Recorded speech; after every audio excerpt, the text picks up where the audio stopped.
Salve Maria Santíssima. Quero meditar com você hoje 1 Timóteo, capítulo 6, o versículo 17 ao 19. Fala o seguinte a palavra de Deus.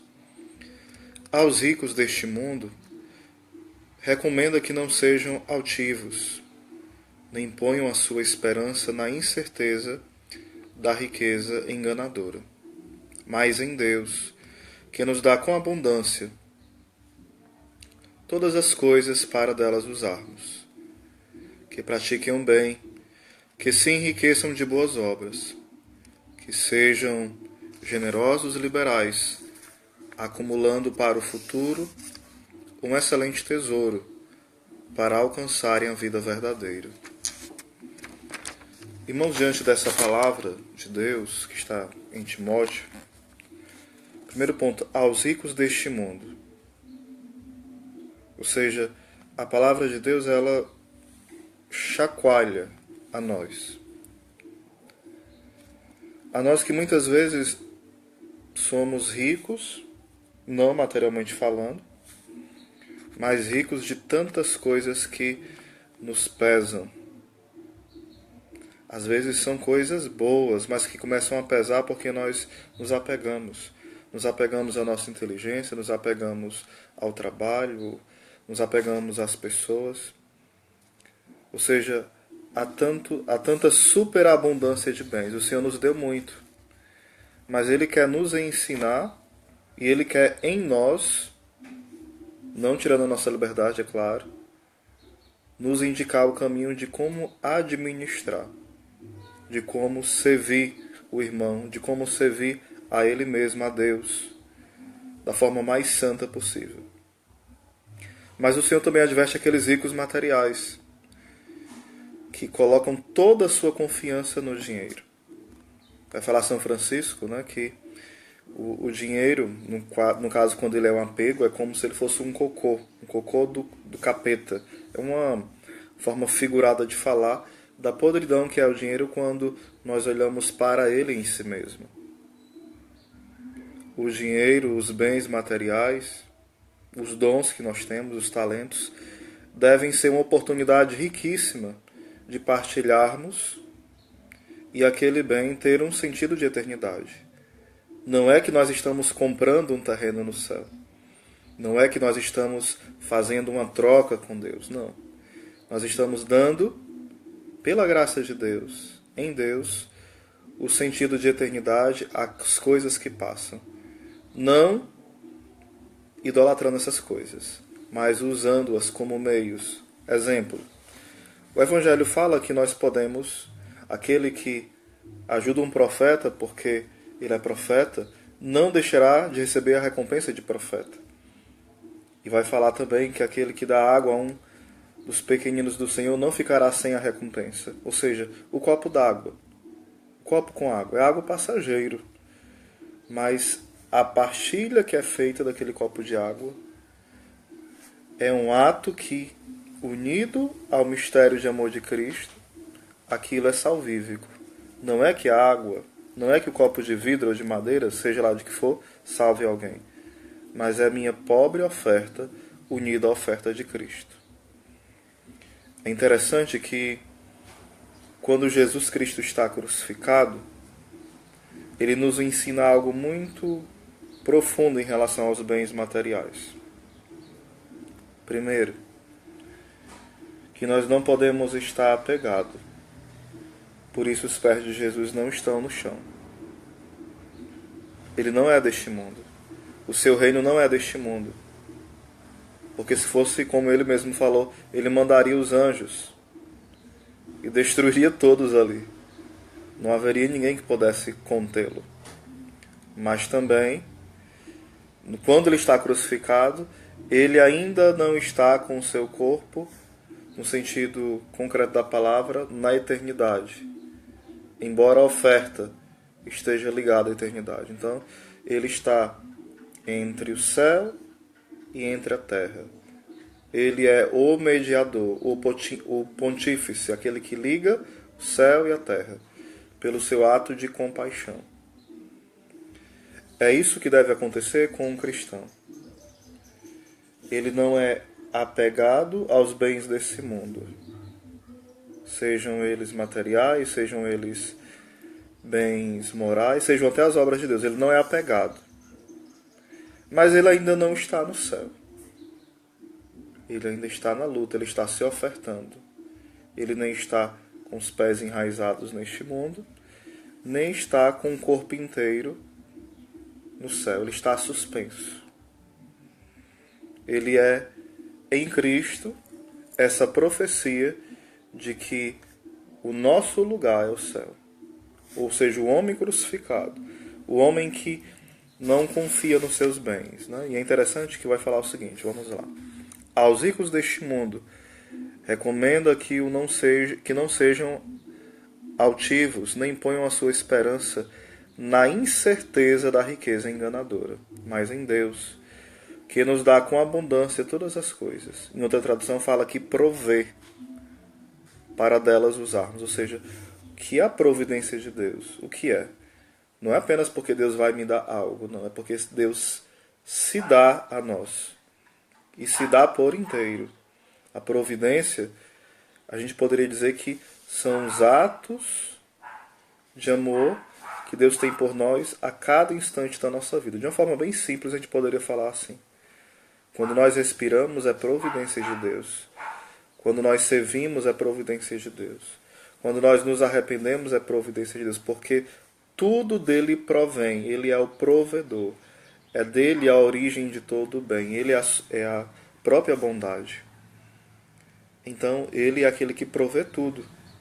Ele provê a nossa santificação. Ele provê o nosso crescimento espiritual. Ele provê o nosso crescimento humano. Ele provê que a nossa família seja cuidada em todos os sentidos. Então, esse Deus Pai que cuida. Aí está a providência de Deus. Às vezes se fala de economia do reino de Deus, né? Ou então a economia da salvação. O que é a economia da salvação? São os atos de Deus para salvar o homem ao longo da história. Essa casa que é o mundo, né? A casa da história, Deus entra nessa casa e vai agindo para salvar o homem. Cria o homem, como fala Santo Agostinho. O Deus que nos criou sem precisar da nossa permissão não nos salvará sem a nossa cooperação. Então esse Deus se faz carne, como fala em 1 João, e se faz carne para nos amar e vai agindo. Então é economia, ele é o economos, o provedor da casa, ele vai agindo. Ou seja, São Tomás de Aquino fala que Deus é amor em ato. Então Deus vai cuidando. Depois ele morre, ressuscita, se faz Eucaristia e antes ele já avisa que vai enviar sobre nós o Espírito Santo e envia e nos deixa a igreja para nos conduzir para o céu. Então, essa providência cotidiana. E porque nós experimentamos dessa providência superabundante, nós vamos praticar o bem. Como não pagar em amor, né? Se nós só recebemos o amor de Deus, como não amar de volta? Como fala São João da Cruz, o seguinte: aonde não tem amor, põe amor e lá você colherá amor. Às vezes nós reclamamos que as pessoas são indiferentes, são frias, são sem graça, né? São antipáticas. Mas o que é que nós estamos lançando nesses corações fechados, frios, antipáticos, orgulhosos? O que é que nós estamos lançando? Nós estamos lançando o nosso julgamento? Estamos lançando o nosso medo, a nossa indiferença, a nossa raiva, a ira? Ou estamos lançando um olhar que surpreende? As riquezas que não são deste mundo, são do céu. Continuando, né? Acumulando para o futuro um excelente tesouro, para alcançarem a vida verdadeira. Vamos lá. Pratiquem o bem, que se enriqueçam de boas obras, que sejam generosos e liberais, acumulando para o futuro um excelente tesouro, para alcançarem a vida verdadeira. Duas coisas são necessárias nos nossos atos, em especial, né? Primeiro, os nossos atos, eu já falei isso em algumas pregações, mas eu repito aqui. O Royo Marinho sistematiza isso no livro Ser Santo ou Não Ser Santo, eis a questão. Quando eu vou fazer um ato, esse ato pode ser natural ou sobrenatural. Mas eu acrescento um outro. Não que eu queira ultrapassar o Rui Marinho, claro que não, né? Mas pegando de outros livros também. Um ato pode ser também pecaminoso. Por exemplo, eu posso comer, e se comer pode ser gula, isso é desordem. Eu posso comer de forma natural, e isso nem é desordem, nem é virtude. Nem é algo bom nem mal. É amoral, nem é imoral nem moral. É algo neutro. Então é algo somente natural. Mas eu posso comer, e esse comer ser virtuoso. Eu como para servir mais a Deus, para me gastar mais pelos irmãos, para dar o melhor para os outros, para me sacrificar mais. Por isso eu como bem, por isso eu como de forma ordenada. Por isso eu faço jejum, ou seja, a minha relação com a comida não é desordenada com a gula, não é somente natural, somente para sobreviver, mas ela é sobrenatural, porque tem um sentido de amar e servir a Cristo, a Igreja e a humanidade. Eu posso também trabalhar, e trabalhar de forma desordenada. Trabalhar sem parar, um ativismo desordenado, confiando só no meu trabalho. Eu posso trabalhar de forma natural, mas eu posso trabalhar também de forma sobrenatural, sabendo que cada ato meu, no meu trabalho, na fadiga, nas humilhações, eu uno ao mistério do Cristo na cruz, no mistério do Cristo na oficina de Nazaré, na carpintaria de Nazaré.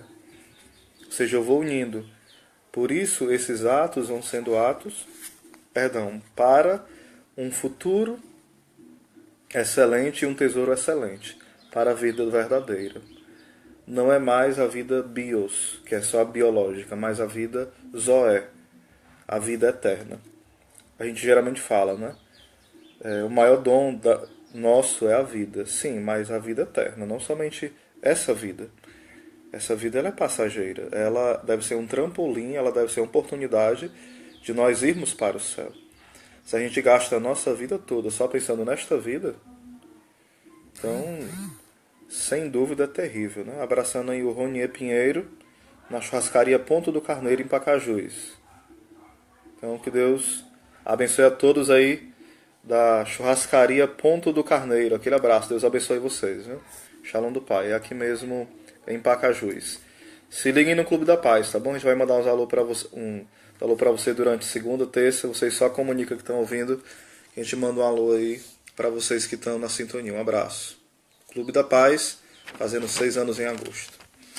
Então fica esse pensamento para a gente ter esse cuidado, né? Um pensamento onde os bens temporais eles são importantes, mas eles não são essenciais. Como é bom, como o irmão falou, né? Comer um churrascozinho, tomar um vinho de forma equilibrada, como é bom se divertir, ter um lazer, um almoço com a família. Mas tudo isso deve ser feito em vista de quê?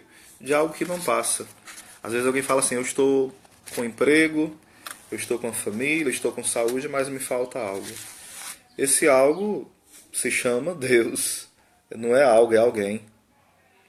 Quando Deus é o centro, o trabalho, por mais desgastante, por mais mal remunerado que seja, a gente vai tendo sentido de vida. Eu falava em um vídeo anterior que hoje o grande mal da humanidade é a perca do sentido da vida. O suicídio é uma das coisas que tem sido mais pregada nesse tempo. A questão do suicídio. Porque as pessoas acham que vão chamar a atenção à medida que elas se acham corajosas tirando a vida. Pelo contrário. Quem é corajoso? É aquele que no sofrimento ele sabe unir o seu sofrimento ao de Cristo. Sabendo que esse sofrimento não parou na cruz. Esse sofrimento teve como fruto a ressurreição. E por isso tem sentido a nossa vida. Porque o sofrimento, pelo sofrimento, só um louco que quer, né? Mas o sofrimento verdadeiro é quando nós sabemos que tudo passa. A nossa vida é um breve instante nesse mundo, é uma chuva passageira.